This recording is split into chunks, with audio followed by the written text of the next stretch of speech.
Welcome to the Marketing Mentor Podcast with Ilise Benun, founder of marketing-mentor.com and author of 7 books, including The Creative Professional's Guide to Money. Since 2008, Ilise has been interviewing her clients and other successful professional creatives who are doing what it takes to stop the feast or famine syndrome, get better clients, and command the fees they deserve, and sharing the nuts and bolts of what they've learned so you can do it too. You can find more at marketing-mentor.com. And now, here's Ilise Benun.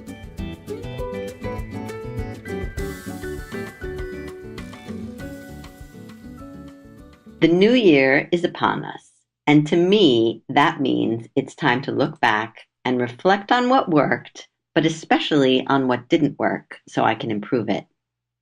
With that in mind, I want to share a metaphor that works for me. I treat my business as a gymnasium, a gym, where I very intentionally exercise the aspects of myself that need practice and the skills that need strengthening. This is Ilise Benun of marketing-mentor.com. And today I'm doing the 4th podcast in my ongoing series of conversations with Michael E. Stern of buildabetterphotograph.com. Michael is a commercial photographer turned time-lapse filmmaker. And in today's conversation, we both share mistakes made and lessons learned in our combined 60 plus years in business. So listen and learn from our mistakes, or if you must, make your own, but please learn from them.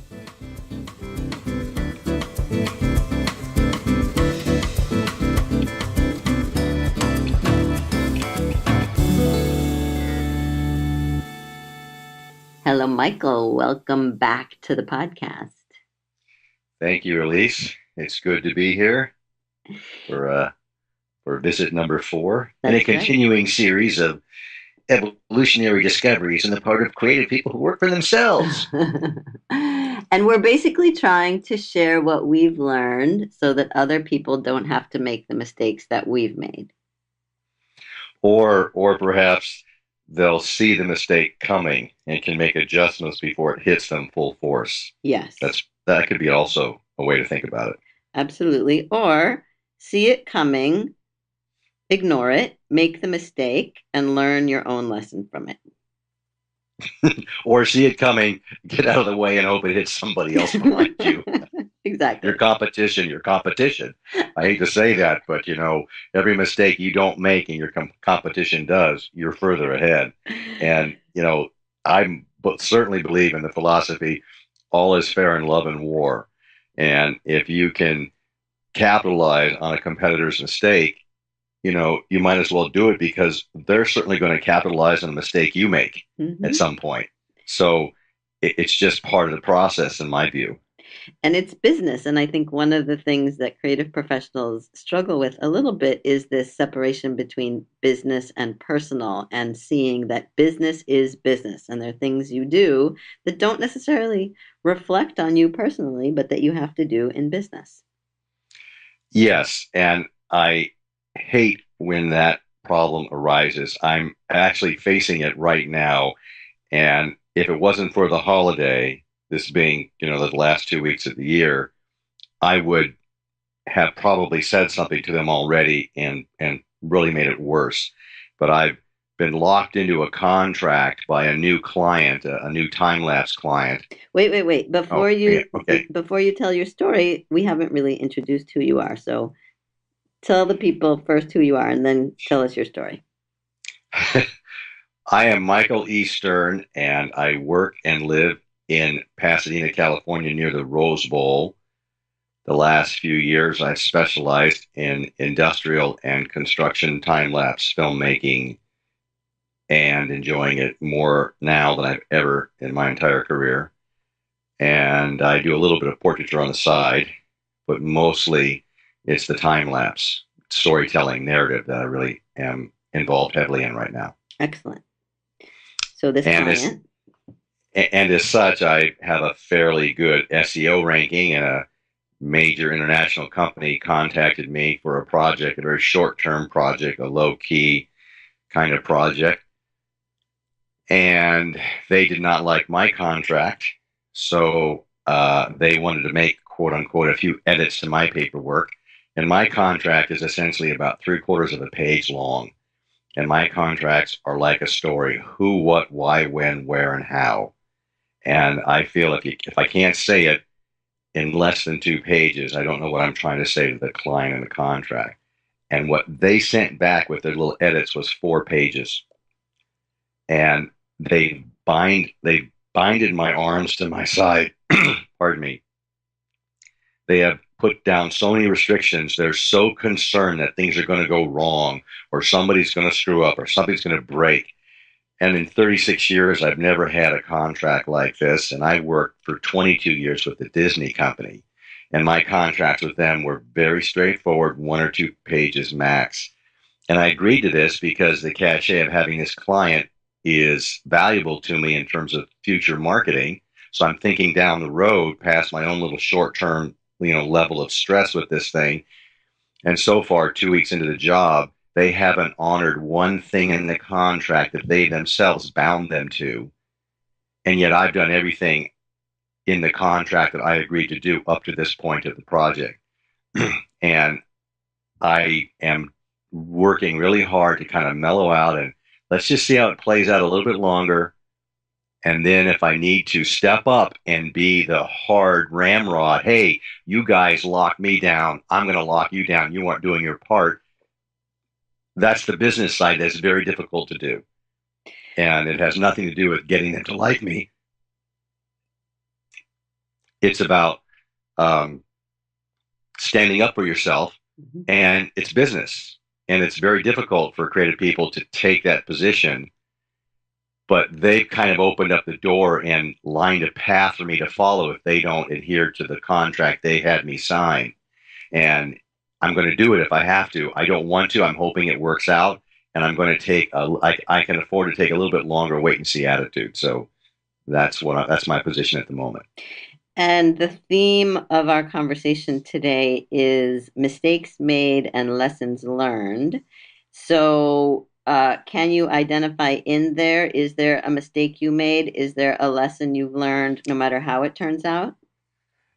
The mistake I made is I forgot to put certain things in the contract that I always put in my contract. And I was I was blinded by this international company contacting me and not talking to anybody else. It was a nice little job to come in at the end of the year and sort of finish up 2015 for me. And it was an opportunity. They really wanted me to do something special. And I heard and saw that, and I just fell down on the business side. And I'm a little bit annoyed with myself after 3.5 decades in business that I didn't put I have a template. I have a template contract. And I guess those things got taken out and I didn't see it. I can't explain, Ilise, what happened. Mm-hmm. I just fell off on my usual protocol, and I'm never going to do that again. I can't even believe I'm even admitting to this, but it's a pretty big mistake. Very sloppy on my part. Mm-hmm. But I think very common, actually. I talk to people every day, and I've done this myself as well, making exceptions in certain situations for reasons that seemed to make sense at the moment. But then, of course, when you look back and it's coming to bite you in the butt, you can't imagine that you would have not been thinking about it. Yes, yes, I think making exceptions to your policy is a case-by-case basis, depending on all the other particulars. Like I said, this is a international company. Everybody would recognize the name. And to say and to add them to my client list and to add the finished time lapse to my online reel, there's a lot to gain from that. So I'm willing. I was ready, honestly, yesterday to go down there and pull my camera. I was that frustrated. It's like, you folks do not deserve to have someone like me on your team. And I didn't, because that would have been worse. And I realized there's value in this for me, even if the way they handle me is not what I would like. The disrespect is almost intolerable, but I'm willing to suck it up. But that is the danger of making these little adjustments and case by case adjustments to your policy. Right. And I was thinking, in terms of lessons learned, maybe there's value in having another set of eyes on it so that in the moments when your blind spots are active, someone else can look at it and say, wait a minute, you're missing this. Someone who knows you, obviously, or knows your business. Well, yes, and I think the big time advertising photography players and the big time graphic designers and illustrators probably have an attorney on retainer that they regularly hand that stuff off to. I kind of do everything myself, and my 2 decades plus of working with the Disney company, I kind of figured I knew contracts, and it's common sense. I mean, to put in all this legally stuff, I'd rather keep my life simple than complex. And as I get more involved project with bigger, high profile commercial grade work, I probably have to add that part to my review process. You're right. I'm probably going to have to do that. And I can recommend a really good lawyer, actually, who works with independent contractors, creative professionals, who is not all that expensive. So I'm happy to make that referral if you want it. Oh, please do. All right. Yes. Yes. I'm trying to be more mature and professional as I get older. I guess it's better late than never. As we all are. All right. And I have been giving some thought to this topic that we've come up with, mistakes made and lessons learned. And one of the ones I wanted to share is, I think, related to what you've brought up first. And it's this mistake of not reading people well and letting what I want get in the way of what's actually possible based on who I'm dealing with. And part of that also is believing what people say or believing the excitement or enthusiasm that often comes through when someone is, looking forward to working with you or at the beginning of a project. And I remember very early on, I mean, I've done this so many times, but I especially remember one situation with an architect that I had gone to meet with, and he was so excited about the possibility of hiring me on a freelance basis to help him do business development. And I just couldn't believe it when I never heard from him again and he never returned my calls or anything. And this was pre-internet also, actually. But I just remember that particular moment of, okay, people say things, in the heat of the moment, if you will, and they don't always mean them, or things happen afterwards that change, the decision. It doesn't mean they're lying. It doesn't mean anything. It just means that, there are a whole bunch of cliches that I was coming up with that are part of the lesson, like don't believe what you hear. Actions speak louder than words. Don't count your chickens before they're hatched. And my favorite, show me the money. Yeah, don't count your chickens before they hatch. That's the one. I had a very similar situation that also happened in the last week. A local company, contracting firm, contacted me. They have a project starting this week, which is the third week of December. They called me last Saturday. I agreed to come out to the location Monday to meet this fella and his brother. They both own this development company, construction company. They were excited about a time lapse. We talked about the project. I gave them my pricing schedule and the options and the way we could work together. And the money brother really appreciated the clarity and the brevity of the information, and it really gave them a good idea of what they were looking at. And they were excited about it. And the other brother that contacted me originally was like, this is going to be great. And we have this other project coming up in 2 months, and that's really going to be a wild thing. And we really want to do this great thing. And like, we're all excited. We're all getting along. And we're patting each other on the back, and it's great. And they say, we'll call you tomorrow, which would be this past Tuesday. We'll call you tomorrow and we'll get it set up. And the silence has been deafening. And, I emailed a little thank you email, and it's great to meet you. I'm hoping we can work together. And then I heard nothing all day Tuesday. And then I texted yesterday morning, which is Wednesday. Hey, guys, do we need to talk about anything? Is there anything I can help you with? That kind of email or text. Heard nothing. I was going to call yesterday, but I realized that gets into the category of stalking or really being a little bit, too pushy. And there's a legitimate 1 in 10 chance that something legitimate came up and they just haven't gotten to me yet.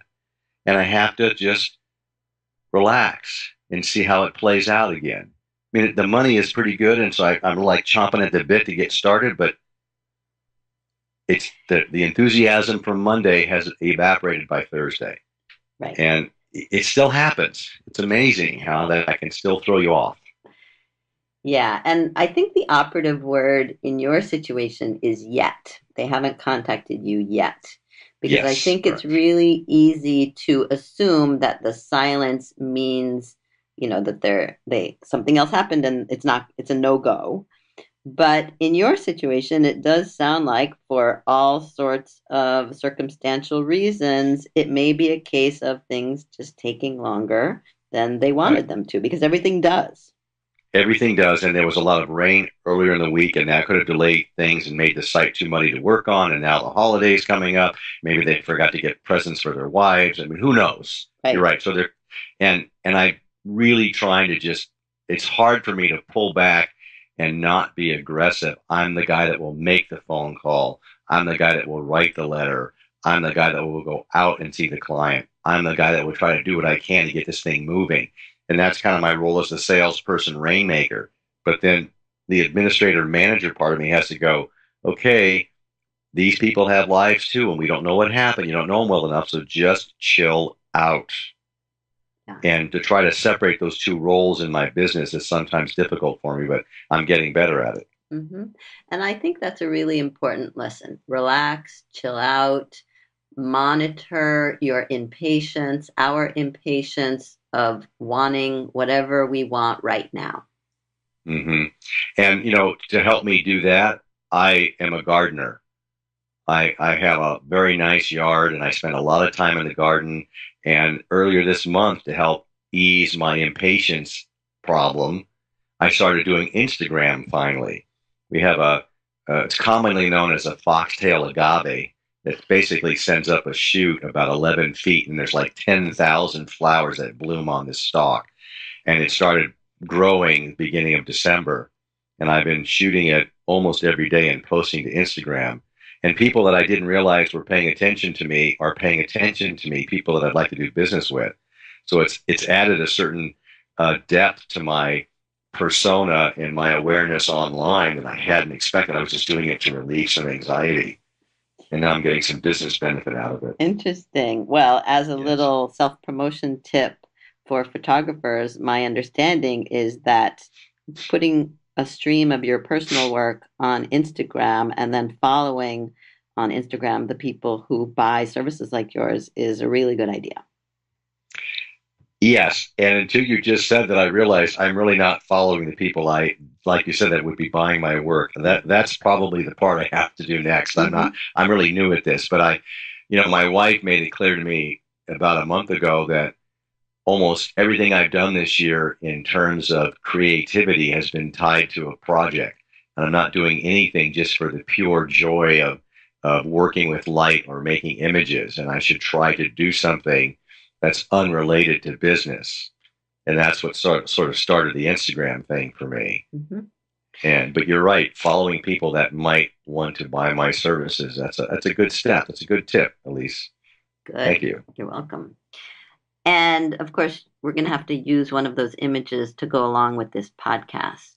Oh, absolutely. I think that's a great idea. Excellent. All Yes. right, let's do one more mistake made, lesson learned each. I mean, we could talk about this for hours, no doubt, and maybe we'll do a part two of it.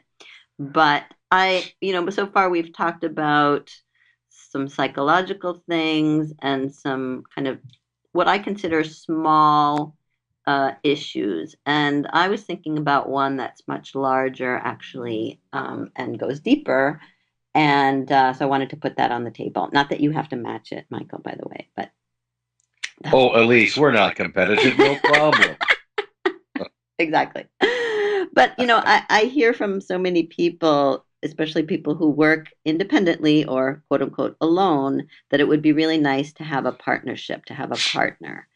Mhm. And I also see people jumping into partnerships. And I can speak from my own experience because I did that many years ago. And I think the mistake is not partnership. The mistake is jumping into a partnership because someone else has, enthusiasm or plans or goals, and I didn't take the time to think for myself about what I was trying to accomplish and what I wanted to do. And so got kind of swept up in someone else's ideas. And many, many very positive things have come out of it eventually. But I can't help but wonder, where would I be today if I had stopped at that point to think about, wait, what do I really want to do with myself and this business?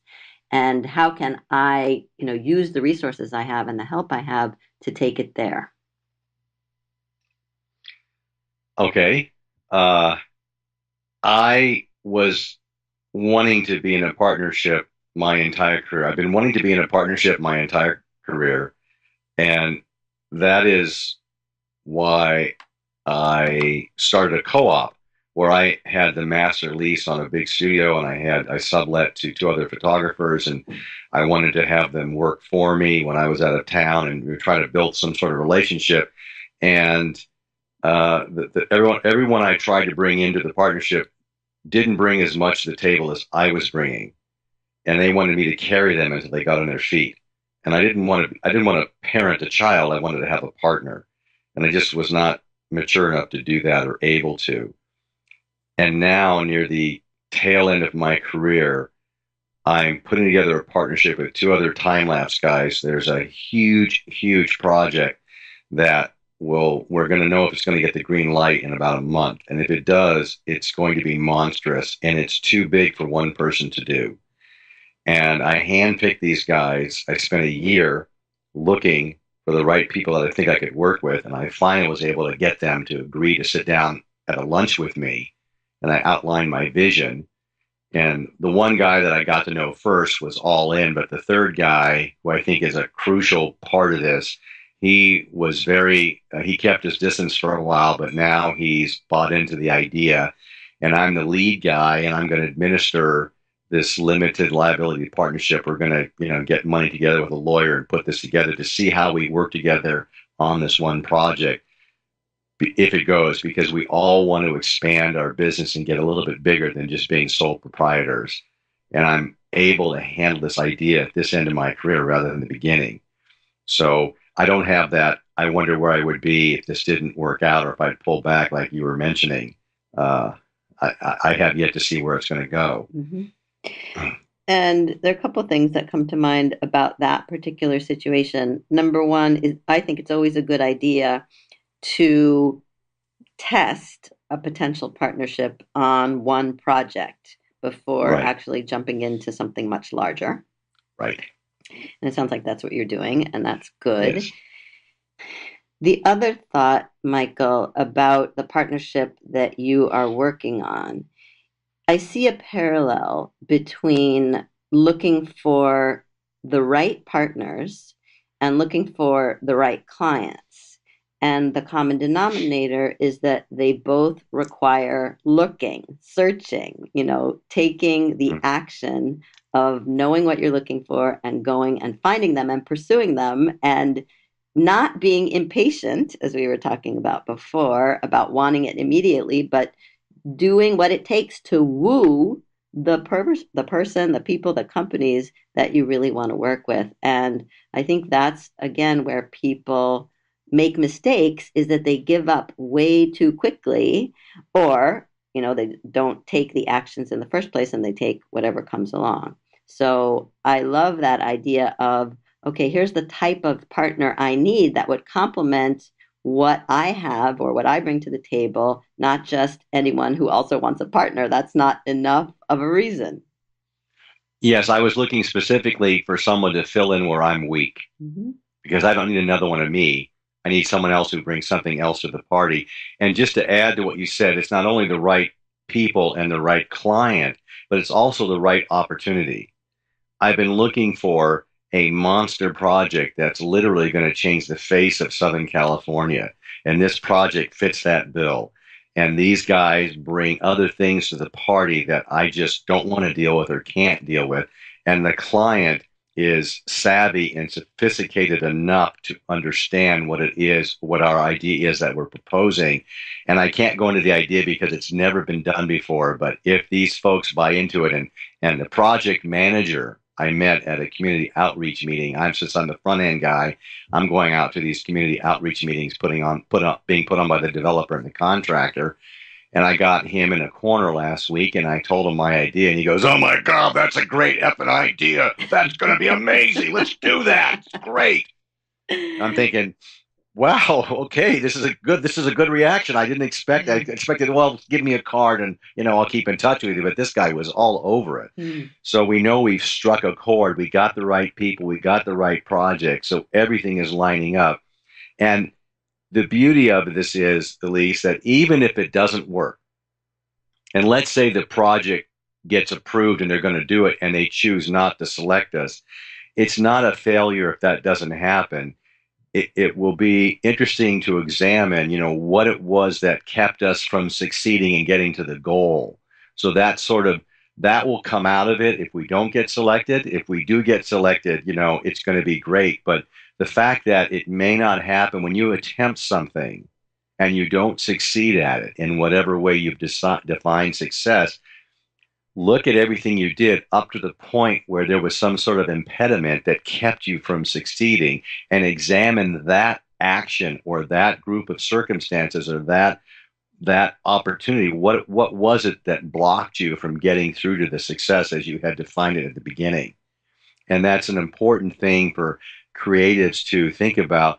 We always have to push the envelope. That's our job. We signed up for that because we don't have a boss. It's us. We got to push forward all the time. And not succeeding isn't a failure. It's how to get past that impediment the next time. So and if more people remembered that, I think they'd be a lot less stressed. Mm-hmm. Does that make sense? It makes total sense. It's a perfect way to bring this conversation to a close, although I want to add a metaphor, because basically what you're talking about is learning lessons, making mistakes, or maybe even not mistakes, but it didn't work out for whatever reason. It wasn't necessarily your fault, but what can I learn and do it better next time? That's all there is. Yes, exactly.